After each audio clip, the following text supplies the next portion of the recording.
Mini vlog with me in Langkawi Vacation. Okay, hari dimulakan aku bangun pukul 3 pagi, pukul 3.30 pagi untuk gerak pukul 5. And then kami pergi parking kereta dulu sebab tak boleh nak bawa kereta, tak ada ferry kereta nak pergi Langkawi. Lepas tu sampai jeti around pukul 6.30, pukul 7 nak gerak apa ya. Lepas tu ada masalah sikit tapi tak apalah, lantak dia lah, kita abaikan, kita ingatkan kenangan manis saja. Dan take time dalam 2 jam je tu lah. Tapi sampai okay, aku movie visit tu, jadi jangan judge.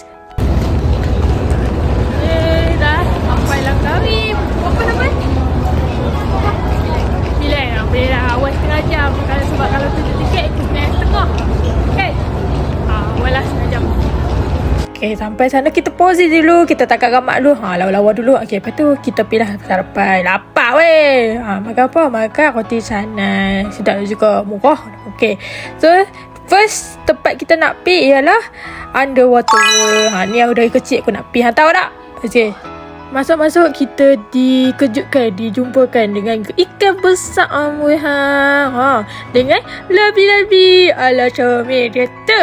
Comel dia tu. Gitu.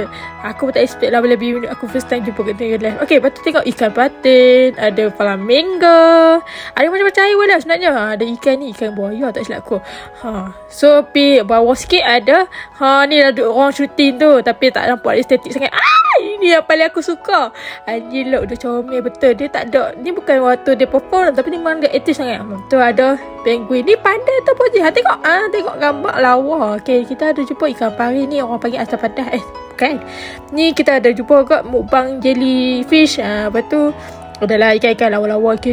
Alhamdulillah kat situ sepanjang aku pergi tu aku berpuas hati lah. Sebab ayak dia berjernih. Ikan dia memang tak banyak spesies, tapi sebab dia ada back story, dia ada dark side kat situ. Tapi Alhamdulillah ikan dia sehat. Ayak pun okey. Okey bang.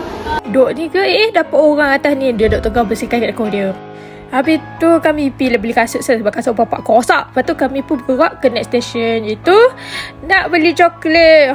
Biasalah Langkawi ni sugar coklat. Orang kata banyak tak? Banyak. Tapi bukan kita semua, orang lain punya, kita beli kat orang. Habis tu kita makan set dah lewat, dah cukup 3, tapi tak apa. Lepas tu kita belilah sikit baju sikit untuk kita pakai sebagai kenang-kenangan. Tiba-tiba dah malam. Okay, malam kita pergi pasar malam sebab kita lapar. Kat sana Alhamdulillah banyak juga jenis makanan yang boleh beli. Kata sama je makan kat Kedah dengan yang Langkawi tu. Lepas tu cari pot dekat dataran lah. Kami memang tak tahulah apa serta, tiba-tiba tak ada pot, tapi makan je lah sebab lapar kan. Lepas tu tiba-tiba malam tu berlalu dalam pekik itu, aku tidur dalam kereta dan tiba-tiba dah sampai hostel. Sebab aku penat sangat-sangat sebab bangun pukul 3 pagi kan.